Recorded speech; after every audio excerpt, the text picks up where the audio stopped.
Coba deh bayangin sebuah perusahaan raksasa yang punya puluhan divisi di seluruh dunia. Terus gimana cara mereka nentuin harga kalau satu bagian menjual sesuatu ke bagian lainnya? Haha, selamat datang di dunia transfer pricing yang kompleks atau yang bisa kita sebut harga di dalam perusahaan.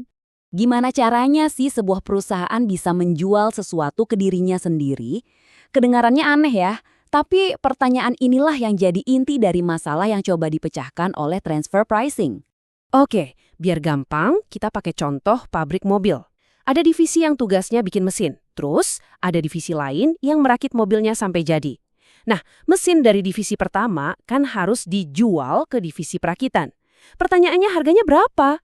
Harga internal inilah yang kita sebut harga transfer. Oke, sekarang kita bedah dulu konsep dasarnya.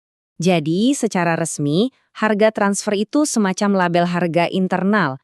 Ini nilai yang dicatat waktu, katakanlah mesin dari divisi A pindah ke divisi perakitan B, tapi semuanya masih di bawah satu atap perusahaan ya. Ini bukan transaksi jual beli sama orang luar ya, ini murni urusan dapur sendiri.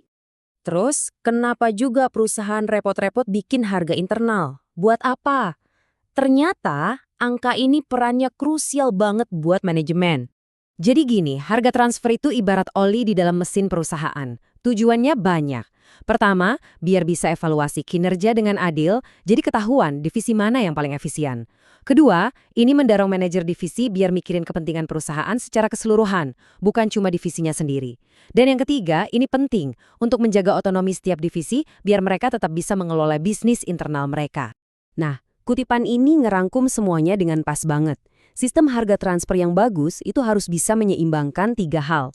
Evaluasi kinerja yang adil, memastikan tujuan semua divisi itu sejalan sama tujuan besar perusahaan, tapi di saat yang sama tetap ngasih mereka kemandirian. Kalau salah satu aja pincang, sistemnya bisa gagal.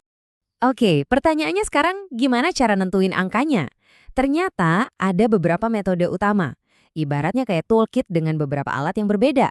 Secara garis besar, ada 3 pendekatan utama. Perusahaan bisa ngintip harga di pasaran, atau ngitung berdasarkan biaya produksinya, atau pilihan ketiga, membiarkan manajer-manajer divisi negosiasi sendiri sampai ketemu harga yang pas.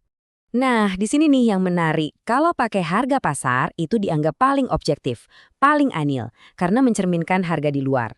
Tapi, ada tapinya. Gimana kalau komponennya itu unik banget dan nggak ada yang jual di pasaran? Disitulah metode berbasis biaya muncul. Ini gampang diterapin, tapi resikonya bisa-bisa divisi penjual jadi nggak efisien karena toh semua biayanya bakal ditanggung. Opsi ketiga ini ibarat jalan tengah, negosiasi. Bagus sih karena menghargai otonomi manajer, membiarkan mereka bikin kesepakatan sendiri.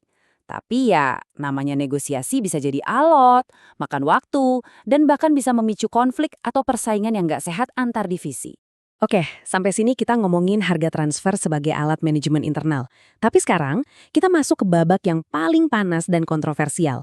Gimana harga internal ini bisa jadi senjata dalam strategi keuangan global? Pertanyaannya jadi lebih besar lagi. Gimana caranya sebuah label harga internal, angka yang cuma buat di dalam perusahaan, bisa jadi alat strategis buat mindahin keuntungan miliaran dolar dari satu negara ke negara lain? Yuk, kita lihat permainannya. Bayangin ya, perusahaan multinasional. Divisi A ada di negara yang pajaknya tinggi, 30%, tugasnya bikin chip. Terus, mereka jual chip itu ke divisi B yang ada di negara suaka pajak. Pajaknya cuma 10%. Caranya, mereka pasang harga transfer serendah mungkin. Jadi divisi A kelihatannya nggak untung. Nanti divisi B yang jual produk jadinya, dan boom. Sebagian besar keuntungan perusahaan secara legal tercatat di negara yang pajaknya rendah tadi. Dan kutipan ini mengonfirmasi semuanya. Begitu transaksi udah lintas negara, tujuannya seringkali bukan lagi soal evaluasi kinerja, tapi bergeser ke efisiensi keuangan global. Terutama, yaitu tadi, meminimalkan pajak. Tentu aja, praktek kayak gini nggak luput dari perhatian. Disinilah pemerintah dari seluruh dunia turun tangan. Mereka bertindak sebagai wasit global. Coba lihat angka ini, 80%.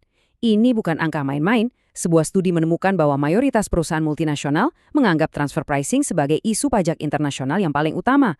Ini nunjukin betapa krusial dan sensitifnya topik ini. Nah, untuk ngatasin permainan ini dan memastikan semuanya adil, ada satu aturan main global yang jadi pegangan. Namanya Arm's Length Principle, atau prinsip kewajaran dan kelaziman usaha. Jadi, maksudnya apa sih prinsip ini? Gampangnya gini, regulator mau transaksi internal itu diperlakukan seolah-olah terjadi antara dua perusahaan yang nggak ada hubungan sama sekali. Harganya harus wajar, sesuai harga pasar, bukan angka yang sengaja diatur buat main-main sama pajak. Jadi kita kembali ke pertanyaan besar di awal. Sebenarnya transfer pricing ini alat manajemen yang penting atau cuma celah pajak lokal? Kenyataannya, dia adalah keduanya. Dua sisi dari koin yang sama. Di satu sisi, bisa jadi alat buat bikin perusahaan efisien. Tapi di sisi lain, bisa dipakai buat mengerus pendapatan pajak sebuah negara. Dilema inilah yang bikin topik ini jadi salah satu yang paling panas dan gak ada habisnya dibahas di dunia bisnis global.